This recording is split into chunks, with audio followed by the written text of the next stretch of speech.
Fala galera, beleza? Aqui quem tá falando é o Lucas. E no vídeo de hoje a gente vai conversar sobre a Composition API e a Options API. Vai ser basicamente uma comparação entre um projeto utilizando a abordagem da Composition API e um projeto, o mesmo projeto, na verdade, a mesma implementação, porém utilizando as duas abordagens, tanto a Composition API como a Options API. Para a gente entender melhor, caso você esteja caindo de paraquedas aqui nesse vídeo, a Composition API e a Options API são formas de a gente escrever, né, o nosso JavaScript dentro dos nossos Single File Components do Vue.js, os nossos famosos SFC, né? E com isso a gente consegue desenvolver toda a nossa parte comportamental, a nossa parte interativa dos nossos componentes, utilizando o Vue.js. E a Composition API ela foi adicionada na versão 3 do Vue. E ela tem como objetivo resolver alguns problemas que são encontrados, né? Que foram encontrados pela equipe de desenvolvimento do Vue, principalmente quando a aplicação cresce muito, né? Então a Options API ela tem algumas dificuldades com relação a aplicações de larga escala. E a Composition API vem justamente para resolver esse tipo de problema. E é o que a gente vai ver de forma mais detalhada nos slides posteriores. Essa aqui é a Options API, né? Esse é um exemplo bem simples, a gente vai para o código, daqui a pouco vai ficar mais claro. A gente geralmente tem a função data, né? A gente tem os ciclos de vida, né? São os hooks do Vue, created, mounted, before mounted. A gente tem os objetos também, o methods, o filters, o computed, e eles todos de forma isolada e particionada, né? E é aqui que a gente entra no problema, né? Conforme a aplicação cresce, a lógica também ela cresce bastante. Então a gente tem um pouco de dificuldade de manter essa lógica de forma entendível, vamos dizer assim. E a gente acaba tendo muita fragmentação. Isso é um problema que a gente tem na Options API. E a gente, obviamente, a gente precisa separar em partes, né? Porque é assim que o framework funciona. E isso não é muito legal quando a aplicação cresce. A lógica fica um pouco complexa de entender, pelo fato de a gente estar dividindo sempre a nossa lógica em blocos, né?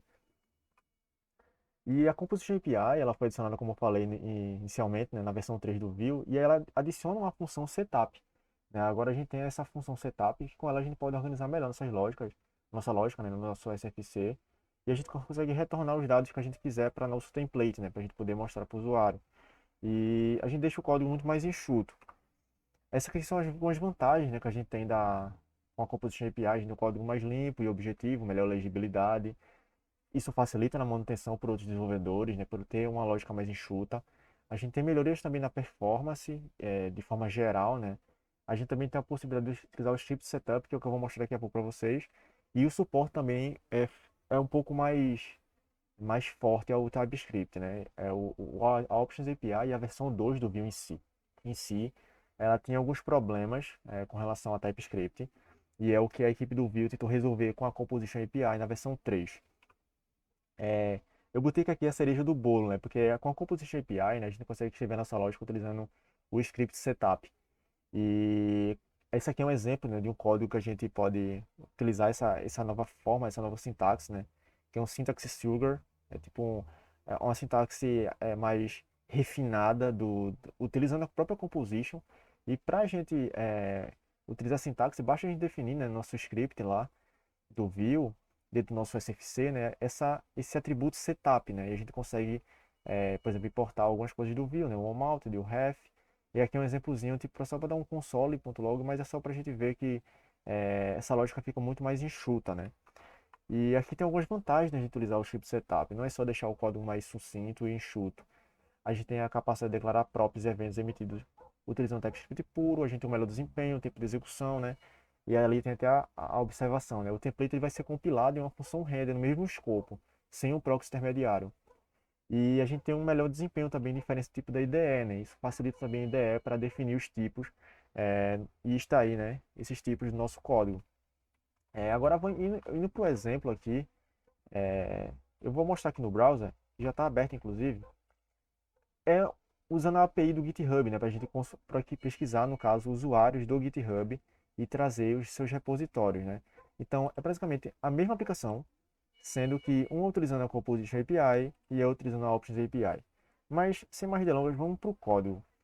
Esse daqui é um exemplo, né, é justamente o código que eu utilizei ali para fazer aquele sisteminha, né, aquela aplicação de consultar usuários do GitHub.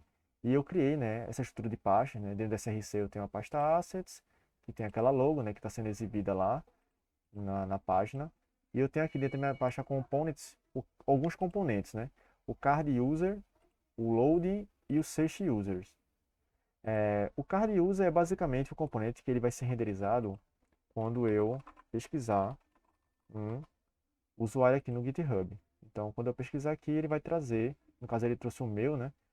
E aqui, como eu tenho mais de 30 repositórios públicos, eu não listei todos, listei só os primeiros 30 repositórios e coloquei aqui, né, que aqui vai ter mais de 30 repositórios públicos.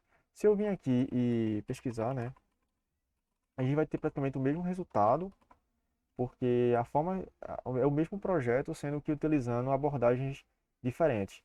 Mas a parte mais interessante que eu quero mostrar é essa daqui. Eu vou fechar aqui o terminal para facilitar. E aqui, esse card ele recebe algumas props, né? O user data e user repositories. Mas o mais importante para a gente aqui é a gente entender essa parte, os search users, que é onde a gente tem aqui, nesse exemplo aqui, utilizando a Composition API, né? Então, eu vou até deixar aqui os dois projetos, um ao lado do outro, para facilitar a gente começar a fazer uma comparação legal, né? De quais são as diferenças, quais são as coisas que se parecem. Então, eu vou até colocar o mesmo componente aqui na tela para mostrar. E esse aqui é o componente Search Users, né? Essa parte do HTML é praticamente idêntica. Eu estou utilizando, a mudança não é aqui no template, a mudança é mais na parte do script mesmo. E aqui vocês estão vendo que o script tem um atributo setup, né? Quando eu utilizo esse atributo setup na minha tag script, eu consigo utilizar aquela sintaxe, né, do script setup. E eu deixo minha lógica muito mais enxuta aqui. Então aqui basicamente eu estou importando o ref, né, do view para criar aquela reatividade nas variáveis.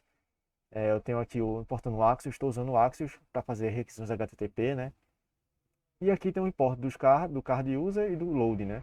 Aqui no Options API, eu tenho praticamente o mesmo exemplo, que eu estou importando o Axios, estou importando o card user e importando o loading, que são os meus componentes que eu criei aqui no projeto. Uma coisa interessante é que essa parte aqui, ela é como se fosse a minha função data da Options API. Então, tudo que está aqui dentro da minha função data e eu estou retornando, ele vai ser reativo, né? Então, a gente consegue explorar a reatividade do view, né, de fazer aquele bind dos dados e tudo mais. E aqui é justamente uma coisa interessante, né? Porque a gente consegue fazer a mesma coisa, sendo que criando declarações padrões, né, do JavaScript, né? A gente utilizando const, usando let, poder utilizar var também aqui, mas como esses dados não serão alterados, a gente pode começar a utilizar ele como uma constante. Então, uma coisa interessante é que essa representação aqui das variáveis seria como se fosse a minha função data. A diferença é que eu não preciso dizer que é uma função e retornar aqui, porque tudo que tiver aqui dentro do script setup, ele pode ser acessado pelo meu template. Isso é uma vantagem muito boa de utilizar a Composition API. E como a gente tinha falado lá, a gente tinha visto lá naquele slide, logo no início do vídeo, né? A gente fica com a sintaxe muito mais enxuta. Porém, a gente tem algumas coisas aqui que também vale a pena ressaltar. Como a gente já passou essa parte das variáveis, eu tenho aqui, né, o objeto methods, e aqui eu não preciso especificar na Composition API que eu vou ter um objeto methods que vai ter todos os meus métodos que eu vou poder acessar lá no template. Eu não preciso, eu posso simplesmente definir uma função. Definir uma função e isso lembra bastante o React, né, usando o JSX. A diferença é que a gente aqui não vai estar retornando um JSX dos HTMLs, né? Aqui é a parte realmente só dos scripts. Uma coisa interessante é que quando a gente utiliza a Options API, para a gente referenciar alguma variável que está dentro da minha função data, eu preciso sempre utilizar this ponto, o nome da variável. Aqui, utilizando o script setup, eu não preciso. Eu posso referenciar justamente a variável que eu criei aqui em cima, né? E tem uma coisa interessante é que quando eu utilizo o ref, eu preciso acessar as variáveis, no caso, pegar o valor, né? Ou então atribuir um valor novo no objeto value, né? É como se ele estivesse criando aqui, quando eu crio uma variável, por exemplo, essa aqui, show card, e ela tem uma ref com um valor inicial false. Se eu quiser alterar o valor para true, eu preciso fazer do jeito que eu fiz aqui. Preciso dizer que o ponto value vai receber esse novo dado, né? Porque é como se ele criasse realmente dentro do show loading, é basicamente isso aqui, ó. Só mostrar para vocês de forma mais.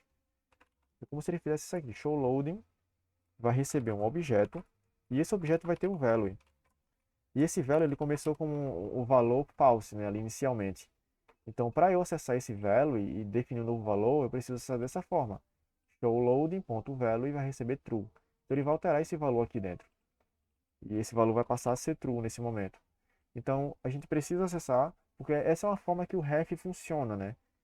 Isso foi também adicionado na versão 3 do Vue. Essa forma de a gente criar variáveis reativas, a gente pode definir aquelas variáveis que terão seus dados reativos e aquelas que a gente não precisar, a gente pode definir elas como uma variável convencional, no JavaScript mesmo. Então, pode ver que aqui eu acesso com ponto .value, né? E aqui eu acesso como this, ponto nome da variável, eu não preciso de ponto .value, porque eu acesso diretamente aqui a função data do Vue. Aqui é justamente a requisição, né, de eu pegar as informações do usuário do GitHub e pegar também os seus repositórios. Basicamente, a implementação é a mesma, a diferença é só que realmente aqui eu tenho que acessar o this e aqui eu preciso acessar usando o ponto .value, sem o this. Então, a gente consegue deixar o código mais enxuto, né? Essa parte com a Composition API ficou 65 linhas, né? E usando a mesma implementação, ficou com 74 na Options API. Pelo fato de que a gente não tem essa partição, né? Mas esse é o ponto importante. O Vue, na versão 2, tem esse problema. Eu tenho aqui, por exemplo, métodos em relação a pegar dados do usuário. Se eu quisesse criar algum filtro para esses dados, eu teria que criar um objeto filters aqui. Teria que criar um objeto filters e aqui eu teria que colocar os meus métodos que iriam fazer essa questão da filtragem dos dados. Por exemplo, vamos supor que eu vou receber um valor numérico. Eu preciso colocar, por exemplo, quando ele for 10.000, eu preciso ter o ponto 000. Então a gente precisa colocar um filter aqui. E a gente começa a particionar muito, né? Tem os ciclos de vidas também, né? Do Vue, que é tipo o mounted, né? O before mounted, o created, são os hooks do Vue, né? De ciclos de vida. E a gente particiona também eles, né? Se eu fosse, por exemplo, utilizar na Composition API, a gente tem uma escrita agora que é a on mount, ou então on before mount. Então a gente está utilizando, o Vue ele utiliza essa forma, né? Do on alguma coisa. Você bota o nome do ciclo de vida. Então essa é uma forma que o Vue na versão 3 com a Composition API está tratando a questão dos ciclos de vida, né? Um detalhe muito importante também, e quando eu tenho um objeto, como eu tenho mostrado para vocês naquele slide, né? Vamos voltar lá para o slide para ficar mais legal. Quando eu tenho mostrado para vocês que a gente, por exemplo, quando a gente utiliza a Composition API, a gente tem lá aquele objeto setup, né? Aquele objeto, aquela função setup. É justamente aqui. Então o que acontece? Quando eu tenho essa função setup, todo o código que vai ser escrito aqui dentro dessa função, ela vai ser executada no ciclo de vida created, que é justamente aquele hook na versão 2, né, com a Options API. Então, tudo que for executado nessa função setup, ela vai ser executada dentro do ciclo de vida do created. Então, não precisa você escrever created e colocar aquela implementação que vai ser executada quando o componente for criado, né? Então, o setup ele substitui o lifecycle do created, tanto que na versão 3 a gente não tem mais o lifecycle do created, nem do before created, mas a gente tem acesso a um on-mounted. Então, quando tiver um on-mounted, a gente pode executar alguma coisa. Isso é uma coisa bem interessante para a gente ressaltar. Então, era basicamente isso que eu queria mostrar para vocês no vídeo de hoje. Depois a gente pode ir um pouco mais a fundo e entender de forma mais aprofundada esses conceitos, mas mostrando de forma bem rápida e objetiva. Tem essas diferenças, né? A gente consegue tipo deixar uma sintaxe muito mais enxuta realmente com a Composition API. Tem alguns benefícios também em relação à performance. Mas antes de eu encerrar o vídeo, eu queria mostrar também uma coisa, que é em relação a definir as props. Eu vou abrir aqui o mesmo componente, né, esse card user, que é o componente que eu estou criando para exibir os dados ali do usuário, né, quando a gente faz a requisição, né, e traz esses repositórios, traz as informações do usuário do GitHub, que é a questão de definição das props, né. Aqui nesse meu lado direito é uma definição de props usando a versão 2 do Vue, né. A gente tem um objeto props, onde a gente passa o nome das props, que são as propriedades que a gente vai passar de um componente para o outro, né. A gente consegue definir os tipos, a gente poderia, por exemplo, definir valores default, Por exemplo, poderia muito bem criar aqui um objeto, e tipo, nesse objeto eu teria o type, teria o valor default, então a gente pode fazer isso dessa forma na Options API. Na Composition API, a gente tem acesso agora a esse define props, que é um método, né, que a gente consegue, por exemplo, passar um objeto para ele. E essa parte aqui do objeto já fica bem parecida com o que a gente tem aqui na Options API, né? Se você parar para observar, é basicamente isso daqui. A diferença é que a gente não tem mais esse objeto props. A gente pode criar uma constante, como eu criei aqui, né? E a gente vai receber esse define props. E esse define props vai retornar para cá, para essa props, justamente essas propriedades que a gente definiu aqui, né? Então a gente consegue acessar aqui no template, ó, dessa forma, props.userRepositories. Aí eu posso acessar a essa prop aqui. Se eu quiser acessar o user data, eu posso acessar props no caso, né, .user data. Isso parece até bastante com o React funciona também, né? Que a gente tem lá uma função que ela recebe a props e a gente consegue acessar os valores das props dessa forma, né? Props, ponto, nome da prop. Então, isso está bem parecido em relação a isso. Isso também acaba até ajudando, né? Quem está migrando de framework, no caso o React na biblioteca, né? Mas migrando para o Vue. É... E uma coisa também que é muito interessante, que eu quero deixar para vocês, é o seguinte. O Vue, né? Ele também tem uma coisa que não é obrigatório, né? Você pode atualizar muito bem a versão 3 e você pode utilizar a Options API na versão 3, não tem nenhum problema. Você pode utilizar aqui dentro da Composition API, usando a versão 3, você consegue utilizar também as coisas da versão 2. Isso facilita para você fazer migração, né? E você também pode fazer a questão de utilizar ambos, né? Você pode utilizar a Options API e a Composition API de forma conjunta, e não tem nenhum problema. O que não dá é para você utilizar a Composition API na versão 2 do Vue. Aí, no caso, você teria que importar e instalar o pacote separado, né? E fica um maior gambiarra. Então, você consegue tipo, utilizar a Options API na versão 3, né? Mas para você utilizar a Composition API na versão 2 do Vue, aí já tem que fazer algumas gambiarras, né? Mas isso é um ponto muito importante, porque se você tiver uma aplicação toda com a versão 2, você pode ir migrando aos poucos para a Composition API. E é isso, pessoal. Em breve eu pretendo gravar um outro vídeo. Aí a gente vai desmistificar essa parte de forma mais profunda. E a gente começa a fazer essas comparações também com relação a ambas as abordagens. E é isso. Muito obrigado se você chegou até aqui. Vejo no próximo vídeo. Valeu.